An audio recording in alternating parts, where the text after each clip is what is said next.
Давным-давно в далекой-далекой галактике бушевали звездные войны. И совсем недавно твилеки-партизаны добрались до канала Хэндмэд и заказали мне вот такую штучку. И сегодня я вам расскажу, как мы ее сделали.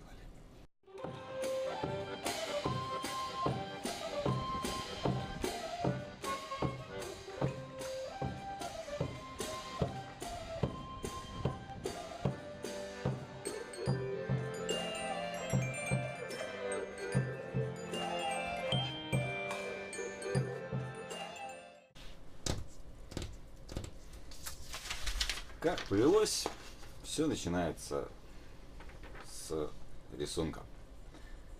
Хороший крафт отличается тем, что его делают не только прямыми руками, но еще и мозгами. Я решил в этот раз заморочиться с лазерной резкой. Поэтому вот этот самый рисунок загнал в векторный редактор, в котором разложил его на детальки и отдал все эти детальки на лазерную резку. Вырезали мне все это из оргстекла. Получился вот такой вот замечательный конструктор, который впоследствии сложится в желаемое. Все эти детальки нужно правильно сложить для того, чтобы все сложилось так, как задумано. Желательно предусматривать крепеж, поэтому в навесных элементах, вот этих вот, там где есть заклепочки, я решил это заклепочками и повторить. Поэтому в подоснове для этой накладки и, соответственно, деталях, которые будут на эту подоснову навешаны, предусмотрел отверстие, установив в которое заклепки, мы получаем детали точно в тех положениях, в которых нам это нужно. Перед сращиванием все детальки мы, естественно, матуем.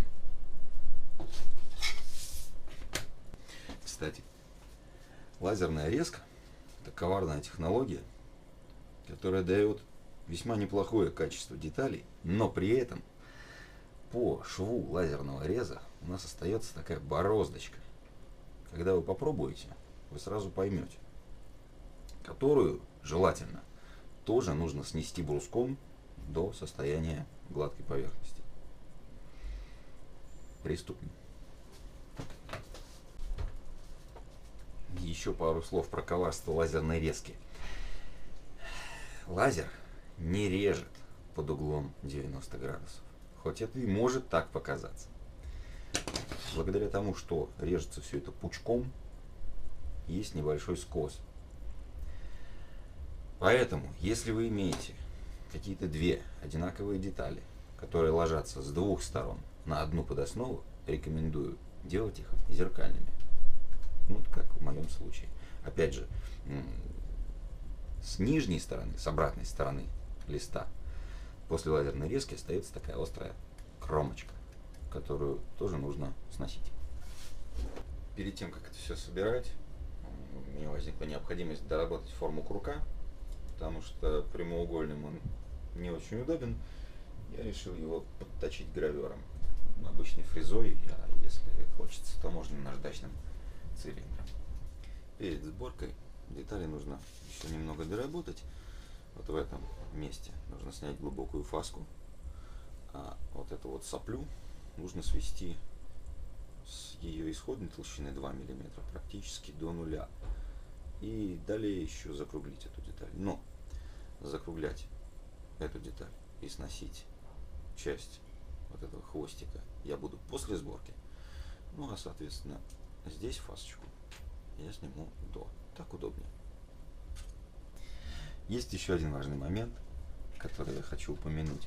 Перед тем, как собирать эти вот детальки одним большим красивым пирогом, нам строго обязательно нужно снять вот этот контур на пластик, двоечку, к примеру. Потому что из этого пластика дальше мы будем изготавливать накладки на рукоять. А чем точнее контур, тем точнее они станут на свое место. Собственно, чертилкой.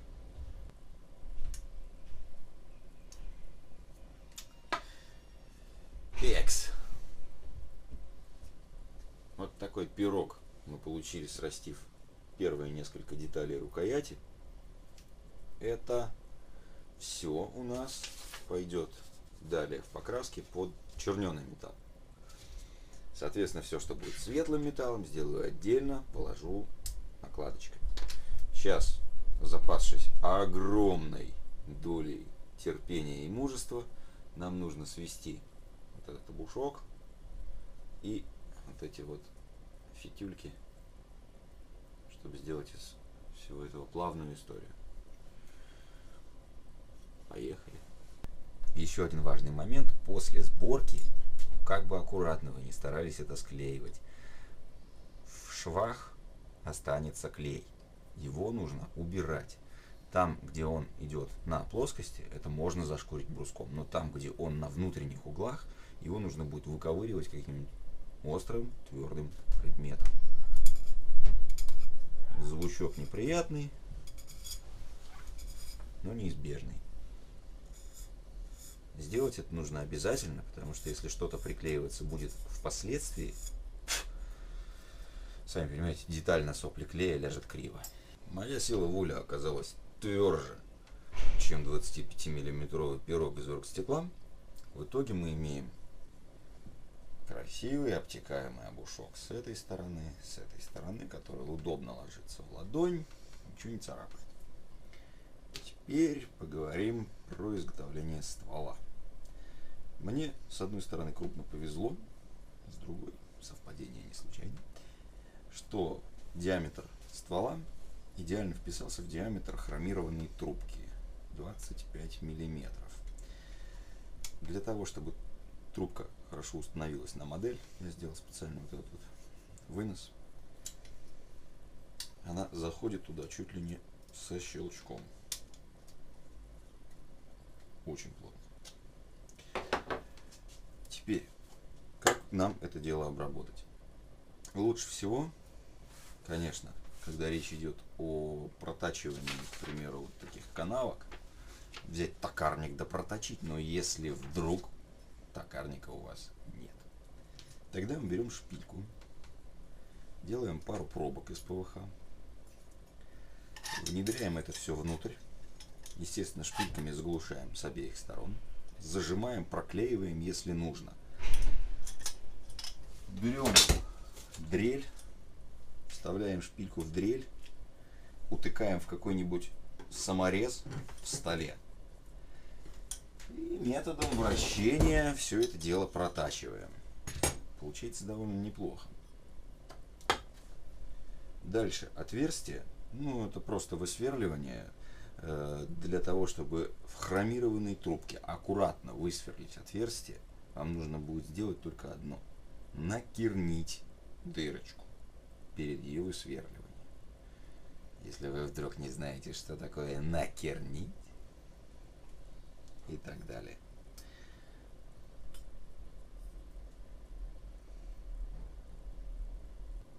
Теперь немного поговорим про рукоять.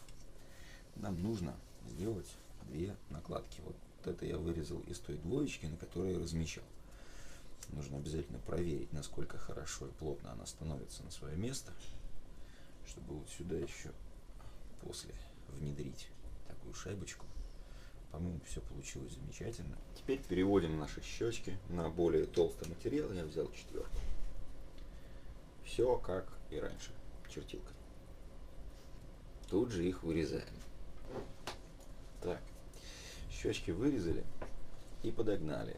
Сидят в гнездах как влитые.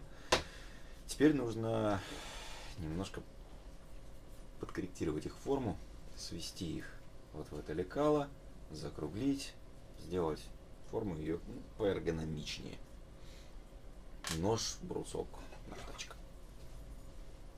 Чтобы подгонять финишную форму было проще, рекомендую взять кусочек двустороннего скотча, приклеить его сюда.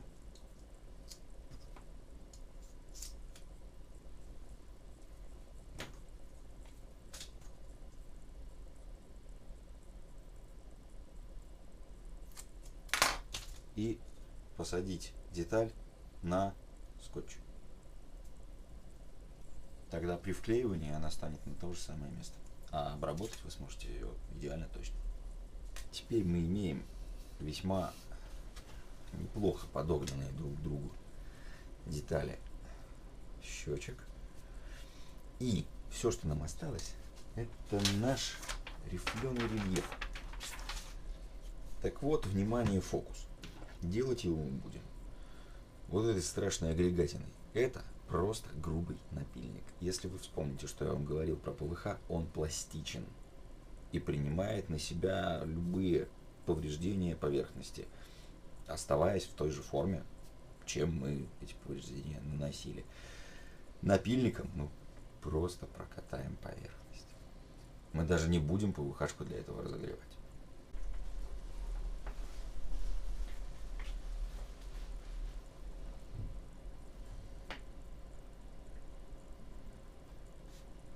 Осторожно берегите пальцы, руки, глаза и все, что можно беречь. Усилие большое.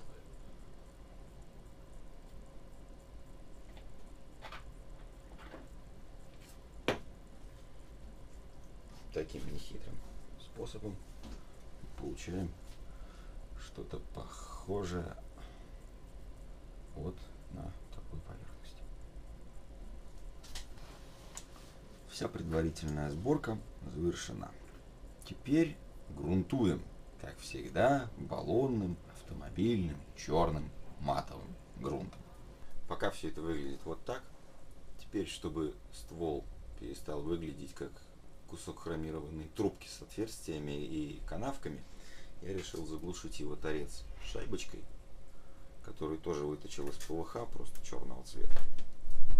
И мне очень захотелось вставить внутрь какое-то подобие механизма, ну, не знаю, подачи луча, что ли. Я вот тут нашел совершенно случайно попавшуюся мне под руки медную трубку очень тонкого диаметра и немножко медной проволоки. Сейчас мы спаяем простейшую декорацию и посадим внутрь. После чего можно будет приступать к финальной сборке и дофактуриванию. Пока суть до дела, есть еще одна деталька, о которой я хочу рассказать. Вот эти накладки будут крепиться отдельно, потому что они другого цвета, и красить я их, соответственно, буду тоже отдельно. В качестве декоративного крепежного элемента я решил использовать самую настоящую заклепку, потому что в эскизе это не что иное, как заклепка. Но настоящие заклепки крупноваты. Я решил их доработать. Дорабатывать будем гравюром по принципу токарного станка. Просто зажимаем заклепочку в патрон, включаем гравер, аккуратно напильником сводим ей диаметр и чуть-чуть равняем поверхность. Были заклепочки вот такие, стали заклепочки вот такие. Разница налицо. Теперь пару слов про пайку. Для того, чтобы спаять несколько медных элементов в один, нам понадобится паяльник, паяльная кислота, продается в любом хозяйственном магазине, и кусочек припоя. Теперь нам нужно выяснить размер деталей, которые нам нужны. У нас есть ствол, внутренний диаметр которого 23 мм. У нас есть трубка, диаметр которой 2 мм, без малого.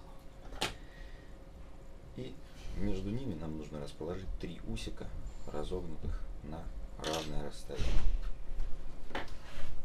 Несложными подсчетами получаем, что размер этого изделия должен быть по предельным габаритам около 10 мм. Делаем вначале один элемент, потом по его шаблону изгибаем два остальных. Теперь непосредственно пайка.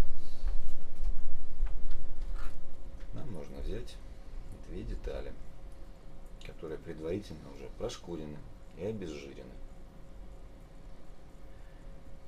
Каким-то образом их зафиксировать. Я пользуюсь пинцетом или пассатижами. Там уж как удобнее будет.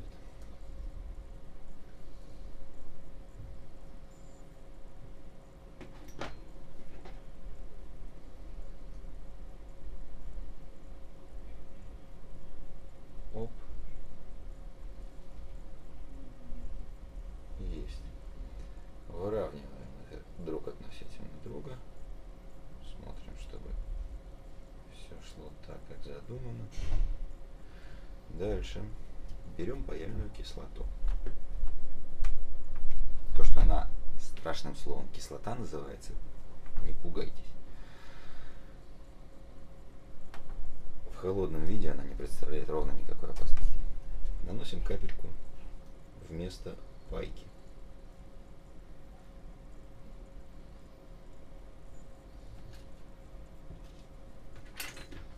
Берем кусочек припоя. Я, конечно, поступаю очень негуманно по отношению к столу, но уж как есть. И просто совмещаем детали.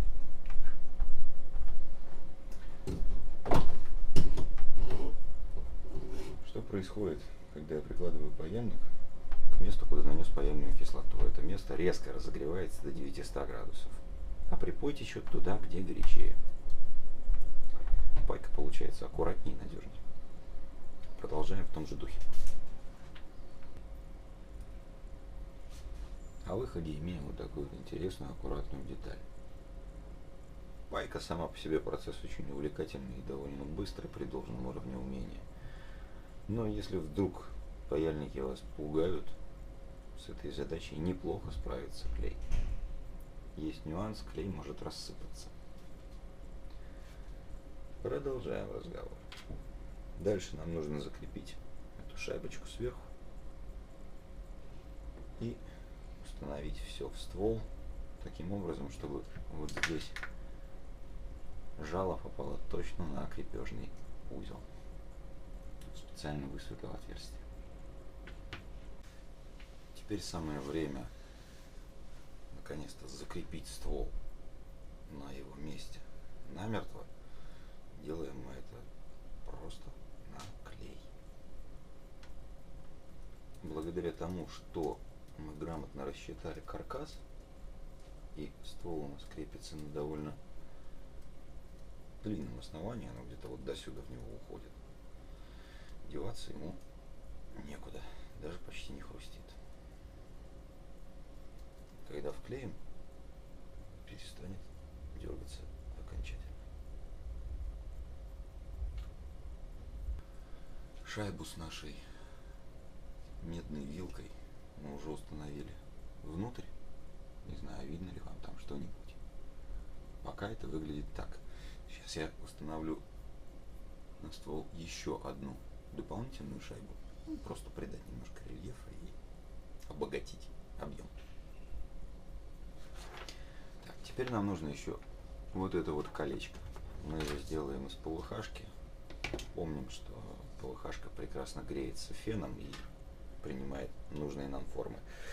Обогнем прямо вокруг трубки.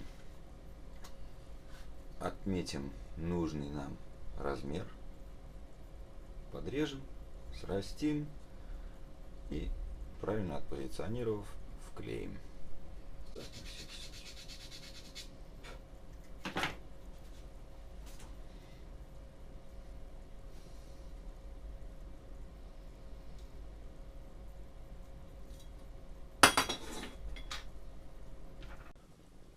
Пока оно все собирается, подсыхает, я хочу рассказать, как забивать канавки чем-нибудь темным.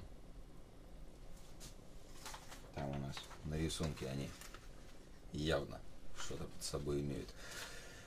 Колорант для интерьерной акриловой краски. наносится кисточкой. Но работает лучше всего исключительно с металлами, потому что с поверхности металла он стирается пальчиком, оставаясь там, где он должен остаться. Как вот, например, здесь, на конце ствола. Оп.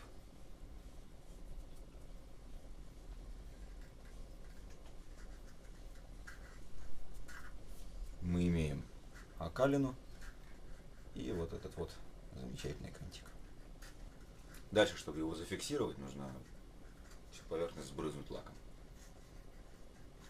Теперь все, что нам остается, это закрепить вот эти пару накладок, внедрить заклепки на свои места, посадить еще пару болтиков, закрепить, где-то он потерялся, я так понимаю, предохранитель на свое место, и приступать к выкраске. Сборка ничего интересного не представляет, там только клей и, в общем, все. Выкраска может быть двух вариантов. Либо вы заклеиваете все, что вы не хотите красить, малярным скотчем, ПВХ-пленкой, и поддуваете все из баллона. Но мне лично нравится способ затирки. Затирка может быть и глубокой в том числе. Если мы ответственно подойдем к процессу, мы получим не просто хорошо выкрашенную поверхность, но уже некую имитацию фактуры. Вот как, например, здесь. Сейчас я все это проделаю и покажу, что получилось. На этом вопрос считаю закрытым. Мне кажется, получилось довольно достоверно. Плюс ко всему, еще и по руке заказчика. Как это? Долгих лет республики.